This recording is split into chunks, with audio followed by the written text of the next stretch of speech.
Good evening, fantasy football fans. It is another episode of Getting Defensive. I'm your host, Jeff DiMatteo, founder of GridironRatings.com. If you've come to the site recently, welcome. We've got a whole new look and feel now. A lot of the site is still very much under construction. So we hope you're bearing with us as we're putting out all kinds of new and interesting content. We're getting away from all the long tail written stuff, and we're going to a lot of infographics and images, and we're trying to make your life a little bit easier, make it so you can absorb a lot more content a lot faster. We're still going to have the full array of content you've come to expect in terms of start sit charts for not just defense, but now every position. We're also going to break down waiver wires every week in terms of ads, drops, holds, and truthfully, how long those guys are going to be useful. So if it's a 1 week ad or if it's a guy that you want to, hold on to for 3 or 4 weeks, we're going to have all of that content and data built in ready for you, ready to go over at gridironratings.com. If you are a subscriber and you have questions, shoot us a DM. We've got a lot of stuff going on, so some parts of the site aren't available just yet, but by Sunday, week 1, everything should be rocking and rolling. So with that, let's go ahead and fire out a couple things we want to talk about tonight.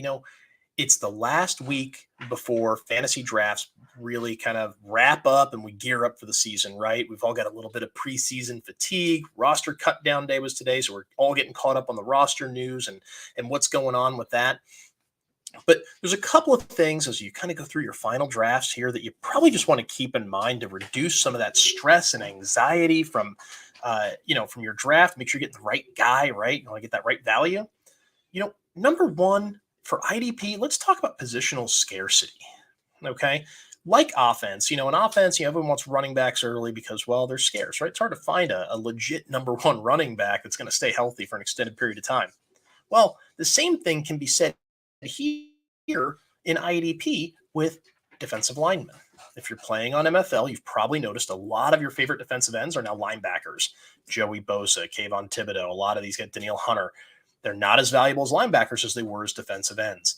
So we want to make sure that we're aware of the positional scarcity and we leverage that in our draft, right? While people are running to the board to go draft a linebacker or a defensive back or whatever, what have you, lock down those edge rushers.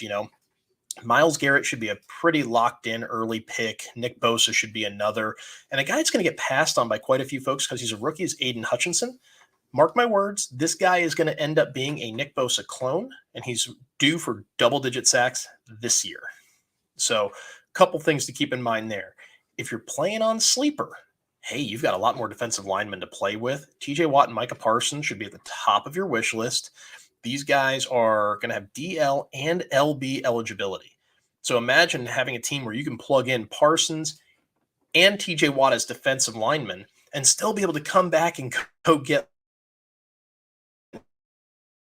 backers. In one league myself where guys just got afraid. They were scared of drafting IDP too early, and they left these studs there for me to take. So I took them. Why not? And So be aware of the roster settings for your league, MFL, ESPN, Yahoo, Sleeper, all of it, right? It's going to help give you an advantage. So be on top of that positional scarcity. If you're playing with interior defensive linemen, you're playing with an IDL, Aaron Donald becomes an absolute early pick. If you're not playing with an IDL, Aaron Donald is going to be pretty hit and miss as a DL. He's going to have weeks where he's going to spike and give you huge numbers and other weeks where he's going to leave you feeling a little flat. So those roster settings and understanding how scarce players can be will certainly make all the difference. You want to get those D linemen who will just tally up sacks. A couple of veterans guys might pass on because of age. Hey, Cameron Jordan, Cam Hayward. These are two dudes that they're not getting any younger, but they're on defenses that project to get quite a few sacks, and they're going to be a big part of that production. So absolutely be on top of those guys. Take a good hard look at it. When it comes down to that scarcity, linebackers are a dime a dozen, right? We're mostly going to glaze over them. Let's shoot right over to defensive backs. DBs are the second most scarce position. And it seems like they get passed over almost like quarterbacks and tight ends in IDP a little too often. If you're sitting there in your draft and you're looking at, a linebacker 3 or a linebacker 4 or a DB 1, you go and take the DB. Like, be aware those DBs are scarce, right? The guys that are like your Derwin Jameses and some of those dudes, they're so far far ahead of the rest of the class at their position that they have some built-in scarcity. So don't be afraid to go get those guys and pass on those bottom level linebackers in exchange for a high level defensive back. As we start to make those kinds of moves, then we can pile in linebackers later. You can take those lesser known guys that have high tackle opportunity. You go grab some of these guys where, the left for dead types, right? People are passing on Isaiah Simmons. People are passing on Devin Bush, Miles Jack, all these guys. Look, there's going to be a lot of built-in production there. It's not sexy. You're not going to love it. They're not going to light up the stat sheet, but they're going to do enough to keep you competitive, while those DLs we just talked about and the top end DBs are going to go ahead and make up the difference and give you such positional advantage that it won't matter. So, positional scarcity, be aware of where your values lie, right? Super important. Your DLs should be treated like running backs. Your linebackers should be treated like wide receivers, dime a dozen. Your defensive backs should be treated like some kind of hybrid of running back and tight end, right? You got a few elite ones at the absolute top, and the rest is kind of a mess. So, positional scarcity, that's step one. Be aware. Step two, draft advantages. When you're in a blended league, don't be afraid to go out and get a guy on defense that's maybe an elite guy and pass up those kind of tertiary offensive players, right? I do a bazillion of these drafts every year.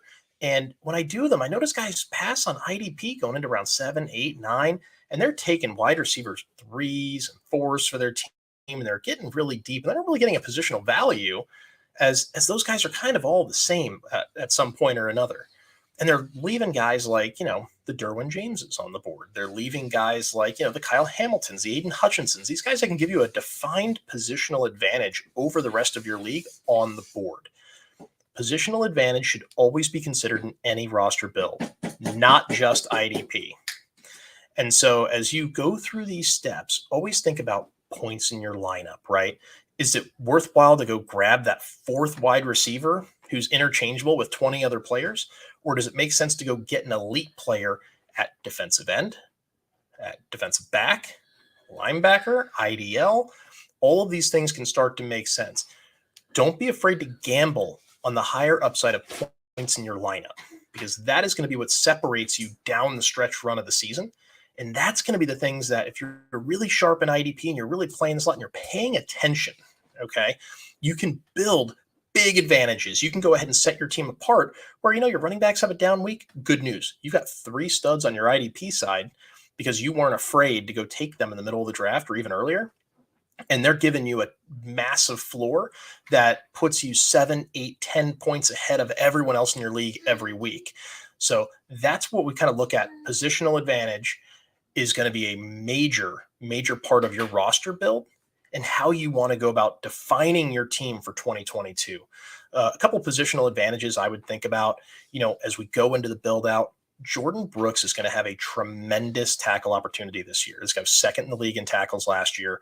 Seattle doesn't look to be very good. A lot of teams running on them late. This guy's probably going to finish as the linebacker 1 this year. And I'm on a little bit of an island with that thought, but I'll still take it. I'm happy to die on that hill. You can take this guy in a lot of drafts in rounds, 6, 7, 8, 9, and I'm seeing him just continue to go all over that area of the draft. Go get your running backs. Go get your elite wideout. Don't be afraid to take an elite IDP player, though. If it means you can go back-to-back in rounds, say, 7 and 8 or 8 and 9, and you can take Myles Garrett, Jordan Brooks, there's nothing wrong with that. Normally, linebackers dime a dozen, but if you can get a guy that has a real shot at being number 1, you probably don't pass on him because that guy's going to give you 3-point-a-week positional advantage over the other 11 teams in your league. That gives you more flexibility at quarterback, more flexibility at wide receiver. So if those guys don't show up every week, at least his tackles will always arrive. Again, positional advantage. We're thinking, okay, well, how does that manifest itself late, right? All these players are on the bench when you're thinking about late plays and later guys on your roster, kind of those bottom of the roster dudes. If you go to gridironratings.com and you check out some of the stuff we've built out on our team level projections, we have a bunch of infographics built in right there. They're just IDP kind of previews that show some relevant assets and some team level opportunity. Breaks down tackle opportunity, which we talked about a few weeks ago. If you saw that with Mace Riney over at IDP guys, pressure rate. We talked about that with Justin Barnes from Fantasy Points a couple weeks back, and then also turnover inducing plays. All of these things mean big fantasy points. So don't be afraid. Okay. Take a look at that stuff. When you're at the end of the draft and you're saying, you know what, where do I want to be? I want to get a guy that's on a team that's going to get a bunch of sacks, a bunch of turnovers, a bunch of tackles. The Pittsburgh Steelers are a great team to target when you think about, hey, nobody wants Miles Jack. Nobody wants Devin Bush. Take him as your fourth or fifth guy on your bench, or as your fourth or fifth starter, because you know what? Somebody's going to get tackles there. Might as well be those guys. Might as well be on your roster. It's a locked in winning move. One of the other things that we need to consider too, kind of the third step, if you will, snaps versus opportunity. There's an over-dependence in IDP on snaps, and we see this to a lesser degree on offense, right? We talk about, this tight end's a 3-down tight end. He's always on the field. Well, Jesse James for the Detroit Lions and Pittsburgh Steelers for many years was always on the field. Guy never caught any passes. He's always on the field blocking. It's not fantasy value. Snaps do not directly equal opportunity. As much as you want to believe it to be true, it just isn't always there. You want to go ahead and find those guys that have a chance at high tackle upside. Who are those teams that are really bad this year that teams are going to be running the football on them late? Those are teams where you can target their second linebacker and their strong safety. It doesn't have to be a name brand player. Go target those guys later. Let them marinate on your bench for a couple weeks, and they're going to be the guys that pop for you a little bit later on. They're going to be the guys that you end up building your roster around, and you're going to say, wow, I had an injury, but it's a good thing I grabbed this strong safety from the Colts because Gus Bradley's guy is always a guy, and he turns into a stud every year for defensive back.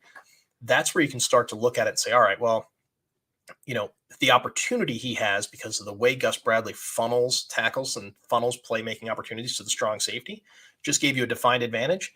And nobody's looking at that guy.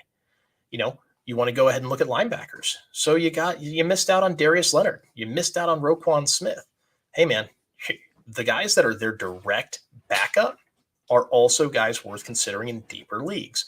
That opportunity becomes huge. A lot of players last year when Darius Leonard got hurt went out and just tried to get Bobby Okereke. They tried to load that guy up on their rosters and tried to stick with him, and that was the end of it. Turns out he didn't see any real tangible uplift in his numbers. It ended up being, hey, it was the Darius Leonard understudy, saw a big pop in his numbers, and next thing you know, he was fantasy viable for a couple of weeks till Leonard came back. Another example of this is Fred Warner. Warner went down last year for a few games. Azeez Al-Shaair went absolutely hamsticks. The guy came out and he put up double-digit tackles like 3 weeks in a row, and one of them, I think, was an 18-tackle outburst. Absolute game breakers when it came to IDP. So those are the kinds of guys you want to look at late. They have opportunity once the starter goes away, right? Or if you're in a spot where the team's weak side linebacker is the guy to go get that run and hit linebacker, go target the weak side linebacker. Check out the depth chart. Hey, who's the guy? You don't always want the Mike. A lot of times you want the Will, because a lot of times the Mike can get caught in traffic and he's not necessarily piling up tackles. I look at a place, San Francisco, Fred Warner's the Mike, but the Mike is the guy in that defense. So whoever the Mike is for the 49ers, for the Jets, those are probably the two offhand that stick out. But the weak side for the Colts, weak side for the Bears, those guys start to matter. So as you start to look at, okay, well, where's my tackle funnel, right? We want teams with big opportunity. And then where do they funnel the tackles to? That's where your opportunity starts to come from. Hey, let me go get Roquan. He's the weak side guy here. He's going to go run and hit. He's going to be the Darius Leonard of that Colts defense, right? Or at least that's the hope. That's the guy you need to go look at. You need to keep an eye on, sack opportunity. We know the Pittsburgh Steelers are going to get after the quarterback more than anybody. They're going to be incredible at it, right? Because they have TJ Watt throwing down 20 sacks a year. Well, guess what? They had like 50 something last year. So that means there's still 20 to 30 more sacks to give on that defense.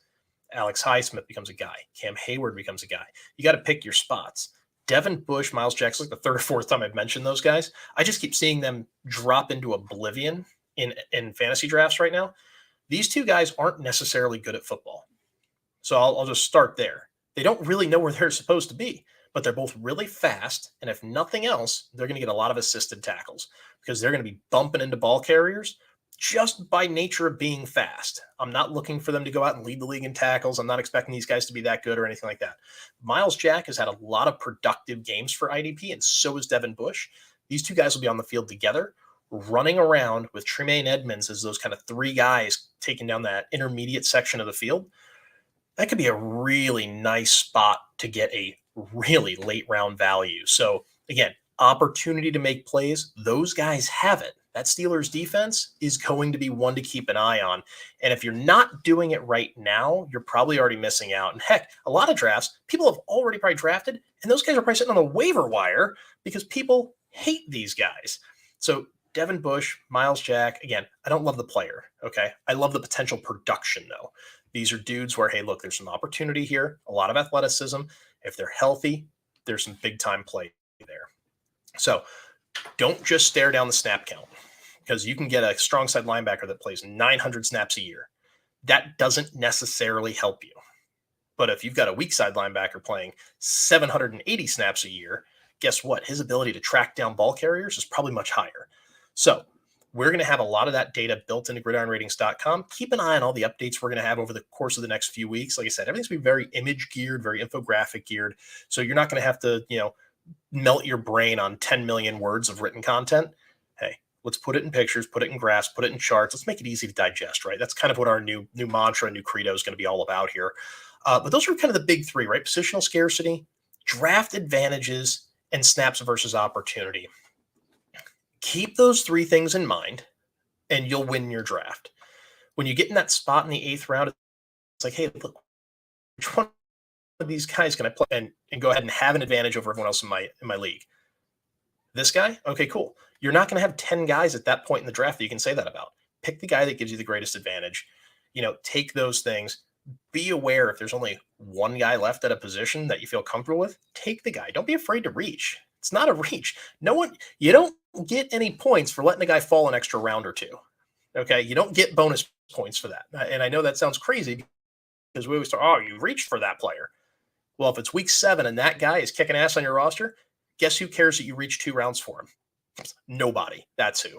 So be aware of the scarcity, draft those advantages, and then opportunity over snaps. Snap count can matter to a degree, but don't treat it like the gospel. Okay, it's not that important. With that, I know we're trying to make this a pretty quick episode tonight. Wanted to wrap it up in about 30 minutes at most here. We're already about 18 minutes or so right now. A couple other things we're seeing out there right now worth keeping an eye on. A couple injuries. Kayvon Thibodeau had nicked up his knee last week in the preseason game against the Bengals. Looks like he's going to be okay. He's going to miss a couple of weeks. This guy's got one of the fastest get-offs I've ever seen, and I've been watching and evaluating players for longer than I care to admit, and he's got a faster first step than Chase Young. This guy gets off the ball like a rocket. If he wants to play football and his head's in the right place, which it seems by all accounts that it is, he's going to be an absolute game wrecker. I'm watching him in one league I'm in right now. I think he's already slipped into the 25th round. So I'm taking him. It's coming up. I've already got him queued up to take him as long as nobody snipes me in the next 2 picks. That's one guy to look at. A lot of folks punting Chase Young. This guy's on the pup. He's about to miss 4 weeks. You miss 4 weeks of Chase Young. I get it. It hurts. But if you grab him late at the end of your draft, he was out all last year. People weren't really thrilled with what they saw there. This guy was still the 2nd overall pick in the draft, and he's one of the better defensive end prospects we've ever seen. He's freakishly athletic on a very good defensive line in a group that hopefully we can start to see them play as a more cohesive unit. If that's the case, Chase Young becomes an absolute monster and a steal of a play late in drafts. He's another guy. I watched him fall into round 22, 23 of a blended IDP offense league only because he's not playing the first 4 weeks. Well, guess what? Your league isn't won in the 20th round during the first 4 weeks. Take that guy. Don't miss the upside because, you're like, he's not going to play for 4 weeks. Doesn't matter. Stash him because when he is playing, he's going to be a stud and he'll be in your lineup. And then while everyone's rushing to the waiver wire in 4 weeks trying to find him, he's already safely stashed away on your roster. So a couple things to think about there.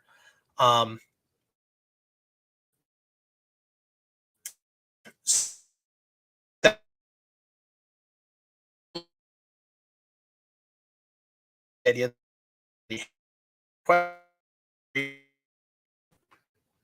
Oh, sorry, looks like my video is a little Wi-Fi issue here in the house. Apparently, Chuck Clark apparently still wants to be traded.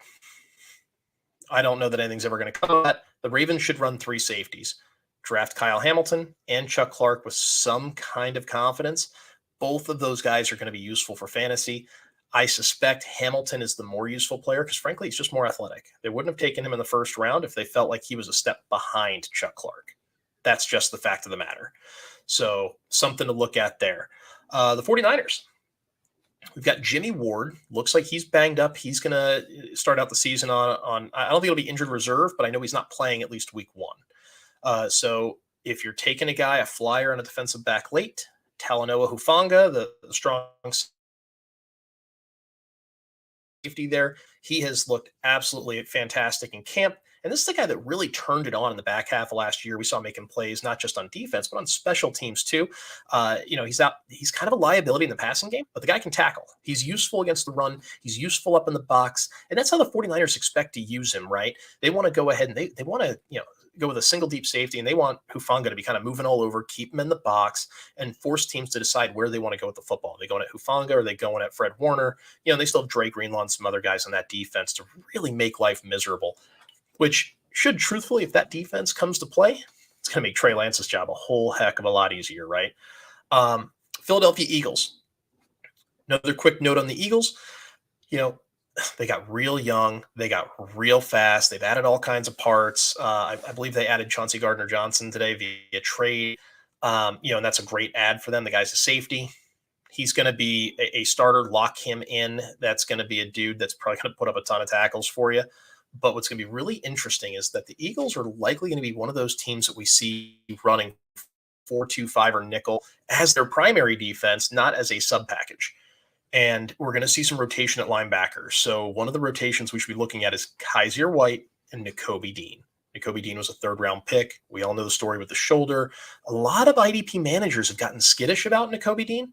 It's really time to put that to rest. He was the best defensive player for the best defense in the history of college football last year at the University of Georgia. So as we start to think about, okay, well, wait a minute, what does that mean? How does it translate? The guy can cover. He can tackle in space. He's not big, doesn't have a ton of girth. We're talking about, 5'11". I think he's like 224-ish, maybe. And that might even be a soaking wet kind of a situation. But Nakobe Dean is going to be a viable fantasy option. Maybe not to start the year, but this is a guy that as he kind of hits his groove a little bit, he is going to be a player to keep an eye on that you're probably going to be adding on the waiver wire at some point later this year. If you're playing in Dynasty, you probably already had to draft him. Strategy with that guy is you kind of hope by week 4, week 5-ish, maybe he hasn't done anything. I'd throw an offer out to the owner who's got him in my Dynasty league and say, hey, what do you want for Dean? And go just stash him. Because at some point or another, the guy's going to pop, and when he does, you might be able to buy him cheap this year, especially if he's not doing anything. Another thing to consider with the Eagles, the defensive line there is going to be nasty. Okay. I just want you to think of it in terms kind of like this. So you've got Hassan Reddick, who, okay, he's not blown up anybody's skirt. We're not getting too excited about that guy on his own.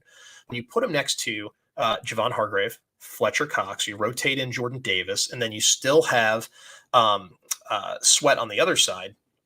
You've got a situation where you're big and you're strong, rotated and fresh in the middle, and you got two wicked fast guys that are isolated on offensive tackles, where teams are going to have to keep a back or a tight end in to help chip to keep their quarterback safe. I'm looking at the Dallas Cowboys, who are already nicked up at tackle, and they already let go of one of their guys last year, Lael Collins. Tryon Smith's hurt. All those guys in Dallas. Hey, look, that's 2 games where I think the Eagles can really eat. Right? You look at the Giants. The Giants are just not very good. Evan Neal, I don't know that he's entirely ready for prime time. I suspect that he's going to get victimized quite a bit. You turn around, you look at Washington, that O-line's in tatters. That's 6 games where the Philadelphia Eagles could really pile up some pressure, some sacks, maybe some strip sacks, and they can start to put up a lot of points for that D-line. Definitely a unit to target. I like them quite a bit. A couple late round guys to think about kind of as you're getting into the groove here. New Orleans Saints.